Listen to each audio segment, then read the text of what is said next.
sama aku di Radio Figura Dharma 34,4 FM. Kenalin, nama aku Aliarna Putri yang akan nemenin kalian selama 30 menit ke depan nih. Nih, di segmen kita kali ini kita akan kedatangan bintang tamu, yaitu salah satu penyanyi nih di Indonesia. Sekarang boleh yuk kita kenalan sama penyanyinya. Halo semuanya, halo Kak. Perkenalkan, aku Alfredo Fernando. Aku adalah seorang penyanyi jebolan dari Indonesian Idol. Wah, kira-kira nih kesibukannya lagi apa sih, Kak? Oke, kesibukan aku mungkin kebelakangan ini nyanyi tentunya. Lagi nulis lagu juga, sama kadang-kadang juga aku MC sih. Wah, berarti jadwal yang padat gak nih Aduh, untuk sekarang? amin. Bisa dibilang padat lah. Ah, sih, oke. Wah, berarti jadwal yang padat nggak nih Aduh, untuk sekarang? amin. Bisa dibilang padat lah. Ah, sih, oke. Oh, sebelumnya nih di awal-awal ini aku mau nanya nih, selain kegiatan, sebenarnya ada pertama kali minat ke dunia musik tuh karena apa sih? Oke, pertama kali minat di dunia musik itu mungkin sejak saat aku mungkin TK ya teman-teman. Karena aku itu pertama kali nyanyi di TK dan juga aku kayak tertarik banget sama nyanyi. Dan juga drum sebenarnya waktu itu. Aku drum dan nyanyi juga Oke. tertarik.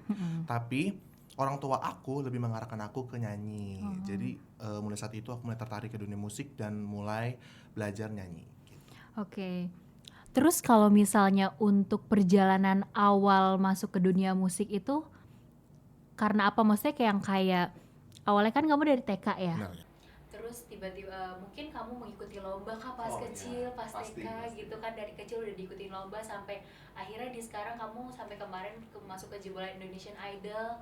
Terus yang mempengaruhi kamu di karir musik ini tuh siapa sih? Oke, yang mempengaruhi aku tentunya orang tua pasti, pasti orang tua karena dia selalu encourage aku, selalu menyemangati aku kayak apapun yang kamu pengen coba aja gitu loh. Jadi kayak dari aku SD, aku sering tampil di acara pensi atau enggak di gereja mungkin atau di lomba-lomba, festival. Jadi aku memperbanyak jam terbang aku biar aku lebih siap juga nanti kalau udah dewasa. Dan menurut aku itu Tuh. ngaruh banget sampai sekarang dari peran orang tua sama aku ya. Jadi aku Iya. sekarang lebih bisa dibilang berpengalaman lah. Aku lebih banyak jam terbang dan lebih siap untuk menjadi seorang penyanyi gitu. Widih. Keren keren keren Terima banget. kasih. Terus nih ya, eh kalau di awal-awal itu pas kamu mungkin masih kecil, kamu nyadarin itu bahwa kamu memiliki bakat dalam musik tuh karena apa? Misalnya kayak pas awal TK iseng-iseng nyanyi balonku ada 5, terus kok kata orang tuh kok suaranya bagus Iya. gitu. Mungkin ada seperti itu atau Seperti gimana? itu, sesimpel kalau aku nyanyi itu mungkin bukan terkesan gimana ya, tapi dari kecil itu kalau aku nyanyi nggak pernah fales. Wah, Sesimpel itu. Jadi mungkin bisa dibilang gak buta nada ya teman-teman. iya. Jadi kayak aku nyanyi misalnya lagu lagu sesimpel Balon Koda 5 deh. Iya. Itu tuh aku bisa dapat nadanya gitu loh sekali denger. Jadi bukan gimana ya, maksudnya Iya mungkin ya. bawaan gitu loh. Dari lahir dan suka nyanyi tuh ngaruh banget sih. Jadi aku mungkin dari situ aku sadar dan banyak banget di sekitar aku yang bilang, "Ih, kamu bisa nyanyi gitu loh. Nadanya nggak fales, coba aja latihan terus dan ya jadi penyanyi." Terus Gitu. ada support system mungkin selain dari orang tua. Dulu mungkin misalnya kan ada beberapa yang kayak keluarga, mungkin mungkin kalau di keluarga orang ya misalnya Ya. orang tuanya setuju nih tapi lingkungannya nggak setuju nih, ngapain sih jadi penyanyi gitu-gitu, ada nggak? Pernah ada kejadian kayak gitu Pernah nggak? ada sih sebenarnya dari kerabat, tapi kerabat jauh lah pokoknya. Dia sempat kontrak sebenarnya sama aku karena dia bilang untuk apa jadi penyanyi gitu loh, kayaknya kurang menjanjikan gitu loh, bisa dibilang kayak gitu ya. Tapi ya aku tetap percaya sama selama aku ini passion aku, selama aku berusaha terus pasti bisa lah. Jadi dia sekarang udah support aku apa adanya gitu. Weh, oke. Terus langkah-langkah nih, biasanya kan Oke. langkah-langkah yang dibutuhin kan banyak banget ya. Benar. Apalagi sampai kamu di tahap Indonesian Idol tuh banyak. Iya. Kira-kira tuh apa aja sih yang kamu persiapkan atau langkah-langkah awal gitu untuk memulai karir kamu di dunia musik? Oke, langkah-langkah awal tentunya aku kemarin tuh kuliah musik, teman-teman. Iya, di Wah, Yogyakarta. Itu tujuan aku karena aku pengen fokus jadi musisi. Karena di situ bener-bener ditempa gitu loh. Kita diajarin gimana caranya memproduksi musik, kita diajari juga menulis lagu, kita diajari juga tentang kritikus musik. Pokoknya semua diajarin lah. Dan menurut aku itu ngaruh banget sih mempersiapkan aku, mental aku, ilmu aku dan juga teknik-teknik aku untuk aku bertanding di ajang tersebut. Jadi itu juga dan juga aku les sempat dulu les musik. Jadi menurut aku dua hal itu sih pengaruh banget sih, belajar dan belajar itu ngaruh banget buat jam terbang dan juga ilmu sih. oke oke. Nah, Mungkin ada satu lagi mungkin pertanyaan di segmen ini yang akan aku tanyakan ke kamu. Kamu selama menjadi artis mungkin selama menjadi musisi ini, kamu sering nggak collab sama musisi lain gitu? Terus ada nggak sih pelajaran atau pengalaman yang kamu alami selama collab sama musisi tersebut? Oke. Kolaborasi mungkin selama ini aku pernah sama Andi Rianto, itu salah satu komposer besar Indonesia yang produksi Sang Dewi dan juga kayak memproduksi Karena Aku Sanggup gitu-gitulah, dan aku sempat collab sama dia waktu itu. Dan pelajaran dari dia sih tetap berkarya secara jujur sih yang penting. Iya. Karena menurut aku kalau kita jadi musisi itu yang penting gak usah mikirin yang apa-apanya dulu sih, gak usah mikirin fame-nya, gak usah mikirin duitnya, yang penting tuh kita berkarya secara jujur dan legowo aja lah, tulus. Juga aku pernah collab sama Juicy Lucy waktu itu, dan dia juga ngajarin aku kayak udah dong, nggak apa-apa, gas aja, mau bikin lagu sesuai karakter masing-masing aja gitu loh, nggak usah maksudnya nggak usah terlalu terpengaruh sama penyanyi yang lagi di zaman sekarang gitu loh, nggak usah terlalu terbawa arus, tetap bisa ikutin arus pasti, tapi kalau mau nunjukin jiwa kreativitas juga masih oke gitu loh. Dan masih banyak lagi sih pelajaran-pelajaran lainnya, tapi yang paling aku ingat dua itu. Oke, kan tadi kamu bilang tuh ngikutin arus ya. Emang genre musik kamu sendiri tuh apa sih? Atau suara kamu tuh lebih dominan ke genre apa sih? Untuk aku selalu mengkategorikan aku suaranya tuh R&B, soul R&B, kayak tipikal Beyonce, Rihanna gitu-gitulah. Jadi aku selalu pengen banget bikin single atau sebuah karya yang bergenre soul R&B, dan aku sedang mempersiapkannya sekarang. Wih, oke, berarti R&B ya. R&B. Terus ada pencapaian terbesar kamu apa sih untuk di dunia musik selama ini? Pencapaian terbesar aku adalah aku bisa sesimpel mengalahkan rasa takut sih. Karena sebenarnya waktu aku pertama kali idol tuh aku nervous banget ya teman-teman, Ya, karena pasti kan. tentunya ditonton ribuan orang di depan mata, itu sempat bikin aku kayak bukan nervous sih sebenarnya, pressure teman-teman, lebih ke tekanan kayak apakah aku bisa menampilkan yang bagus. Aku takut mengecewakan sebenarnya, apalagi teman-teman aku nonton kayak teman SMA, orang tua aku, keluarga aku, teman SMP. Jadi aku tuh pressure banget sebenarnya pada awalnya, tapi seiring berjalannya waktu, semakin sering aku nyanyi, aku udah kayak berhasil memenangkan diriku sendiri gitu loh, melawan rasa pressure tersebut, dan lebih nyanyi secara ya udah enjoy aja, yang penting kita nyanyi aja, mau gimana pun hasilnya, at least kita udah menampilkan yang terbaik gitu. Benar banget sih. Oke. Wah, Sobat Ovi, cerita yang sangat menginspirasi bukan? Kalian ada yang tertarik gak nih untuk terjun ke dunia musik, atau kalian masih penasaran sama cerita dari seorang Alfredo ini?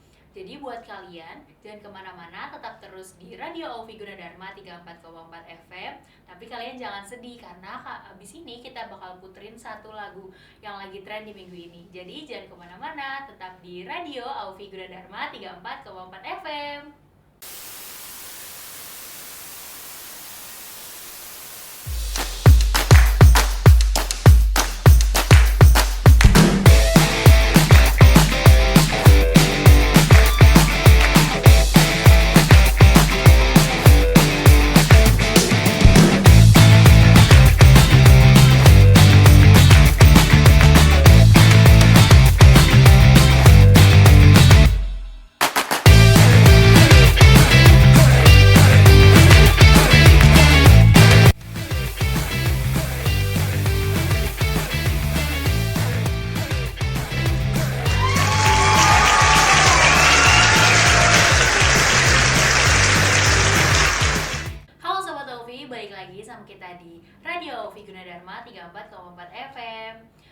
Tadi kan kita udah ngebahas nih tentang sedikitlah perjalanan kisah dari seorang Alfredo. Kali ini kita akan nanyain lagi lebih dalam lagi mengenai Alfredo ini ya. Jadi aku mau nanya nih. Kita nanya yang agak santai tapi santai pasti kan, santai. Oke.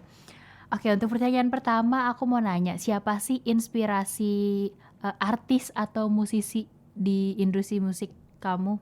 Oke. Inspirasi mungkin kalau dari Indonesia mungkin Agnes Mo. Kenapa? Menurut aku karena Agnes Mo ini profesional banget. Dia tuh mengedepankan profesionalitasnya sebagai seorang musisi. Jadi kayak aku suka banget musisi-musisi itu yang profesional, yang sesimpel tepat waktu aja tuh udah menurut aku tuh udah keren banget gitu loh. Dan juga dia tuh niat secara performing, secara dia punya dancers, dia juga setiap aransemen musiknya juga menarik. Di setiap performance pasti ada sesuatu yang beda gitu. Jadi aku suka banget sama Agnes Mo. Kalau dari luar negeri internasional mungkin Beyonce. Karena menurut aku 11-12 sama Agnes Mo. Ibaratnya Agnes Mo itu Beyonce-nya Indonesia. Kenapa? Karena profesional banget. Dan juga Beyonce ini bisa dibilang mungkin dia karena Virgo, mungkin semua ibaratnya semua job desk dia ambil, produser dia ambil, ibaratnya songwriter juga dia ambil, dia juga yang nyanyi, dia juga yang menata panggungnya, semuanya pokoknya under her control. Jadi aku suka banget sama Beyonce. Oke, berarti ada Beyonce dari luar negeri dan di Indonesia ada Agnes Mo ya. Agnes Mo, ya. Terus kalau misalnya boleh tahu sedikit nih, ada nggak sih lagu favorit dari mereka berdua nih? Oh, ada banget. Kalau Beyonce mungkin sulit banget pilih satu ya. Tapi kalau harus milih satu, mungkin aku suka banget sama lagunya yang One Plus One, 1+1 itu.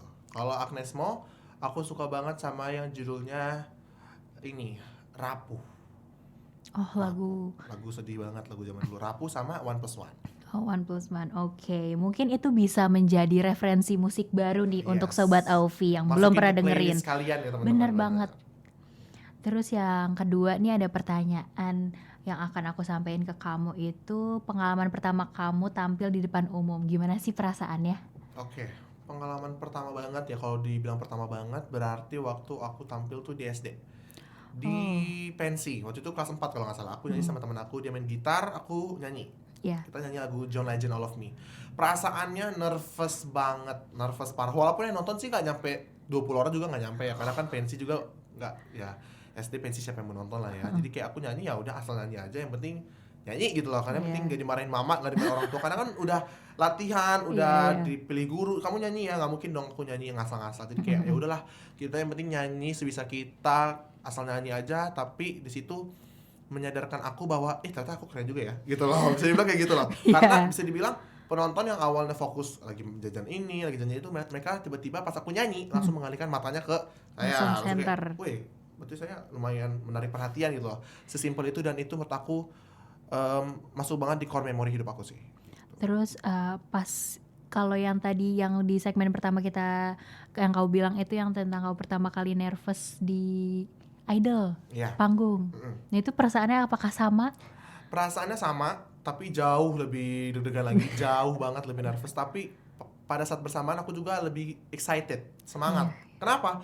Karena tentunya ada juri-juri berlima di situ kan, ada Mas Anang, ada Mas David Bayu, Bang Judika, Bunda Maya, KBCL, yang dimana itu bikin aku jadi kayak ayo Edo bisa buktiin kalau kamu tuh bagus. Yang dimana aku penampil terakhir malam itu. Aku nyanyi kalau nggak salah jam 11:30 malam, yang dimana itu benar-benar penampil aku urutan 12.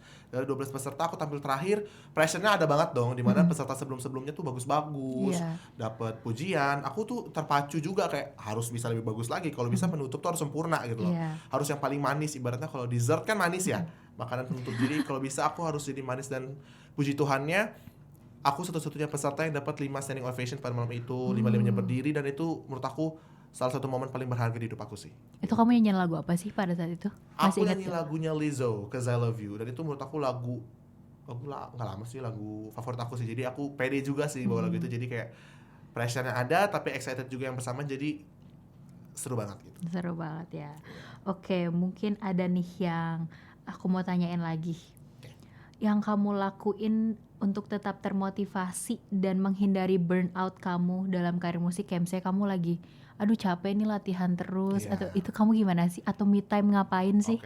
Gak bisa dipungkirin kalau penyanyi pasti ada momen-momen burnoutnya, pasti ada. Aku tuh sering banget fase kayak gitu, kayak ngerasa capek ya jadi penyanyi kayak gini-gini aja gitu loh, nyanyi pulang. Tapi cara aku sih, aku selalu remind ke diri aku lagi kalau ibaratnya Edo kecil tuh selalu pengen di posisi ini gitu.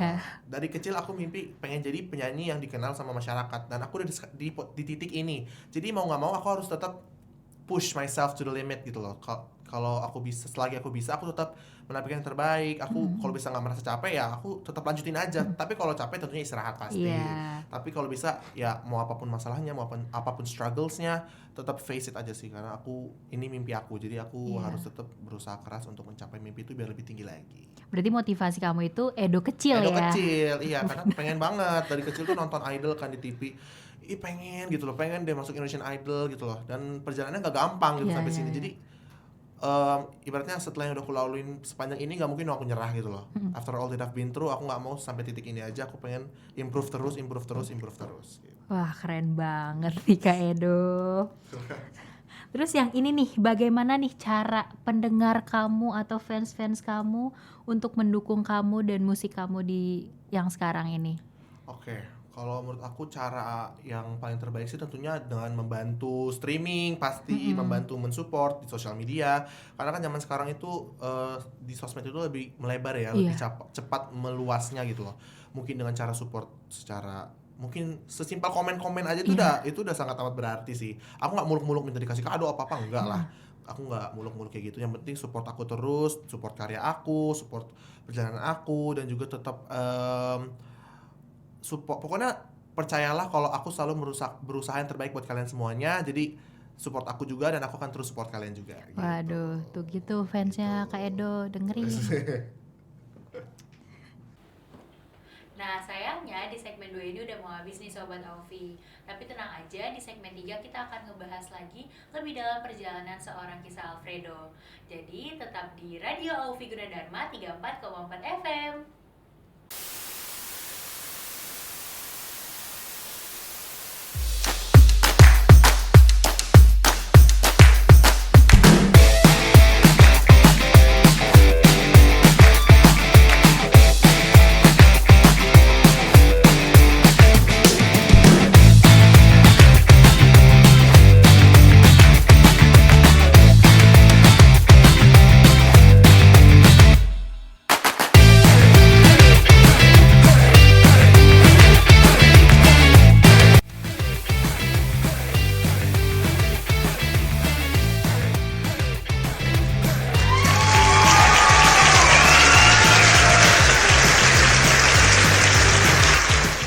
Halo Sobat Ovi, balik lagi sama kita di Radio Ovi Gunadarma 34,4 FM.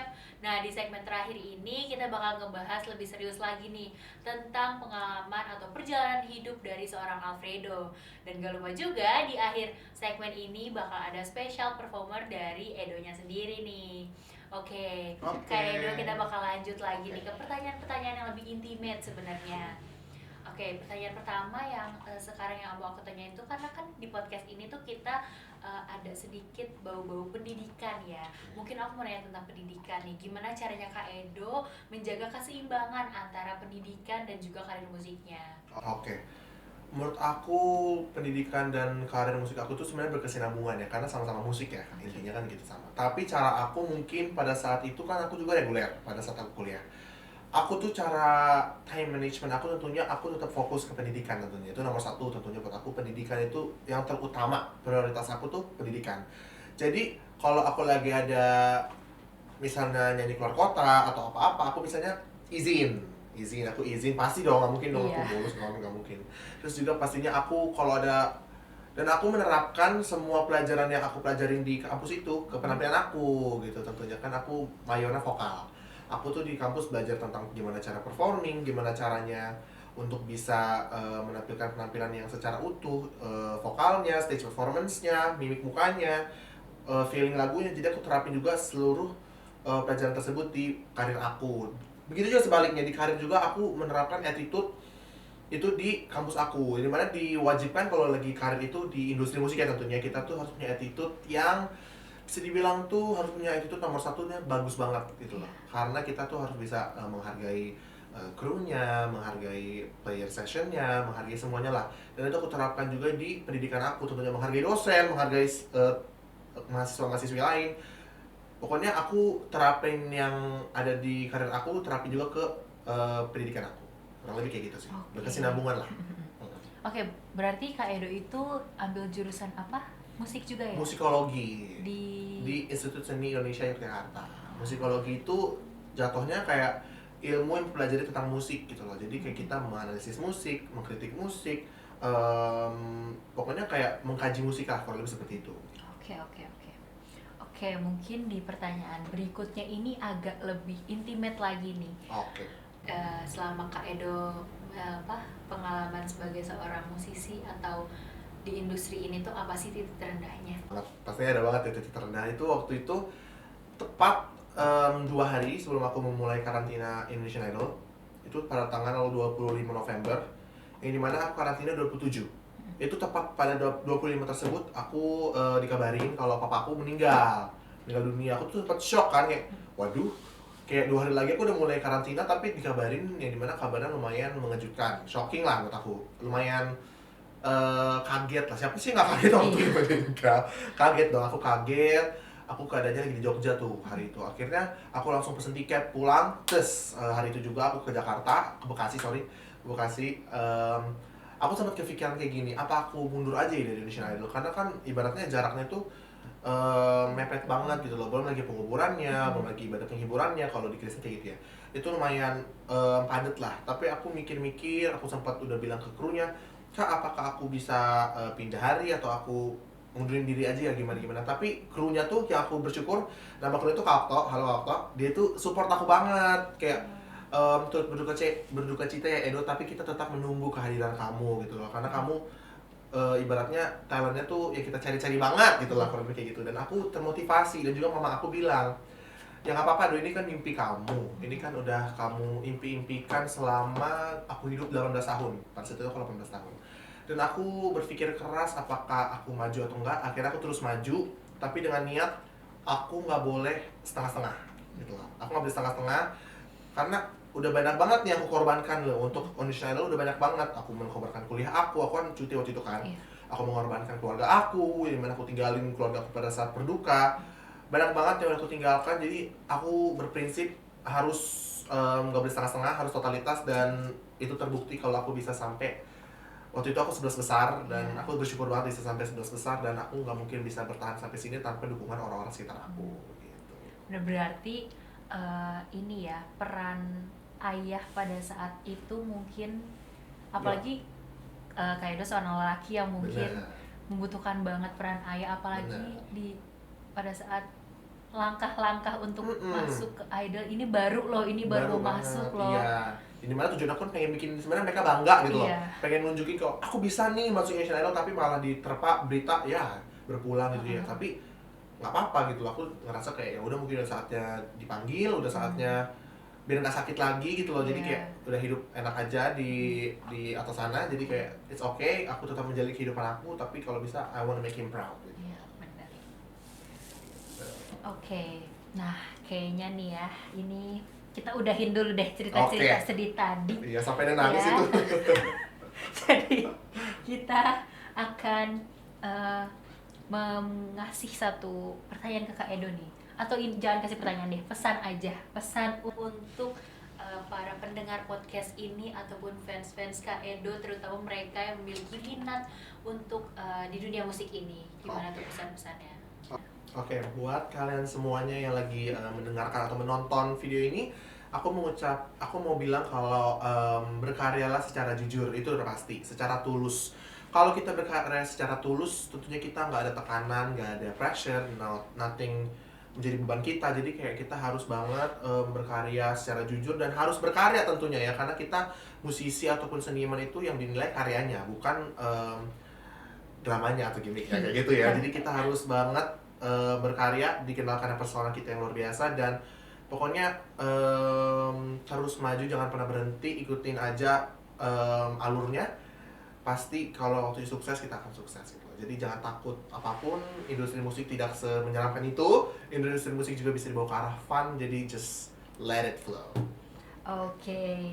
Nah, kan tadi aku udah bilang nih, untuk pemirsa atau pendengar setiap podcast Radio Ovi Gunadarma, bahwa Kak Edo akan nyanyi nih, yang dimana ya bisa kita didengarkan untuk para pendengar podcast ini. Jadi Kak Edo boleh silahkan. Oke, boleh, kita nyanyi acapella refnya aja kali ya. Iya boleh, silahkan. Aku lagi suka banget lagunya Mahalini, tau gak sih? Mati-matian. Aduh, lagu baru itu ya. Lagu baru itu, aku suka banget. Kita nyanyi refnya dikit aja ya. Oke, silahkan. Oke.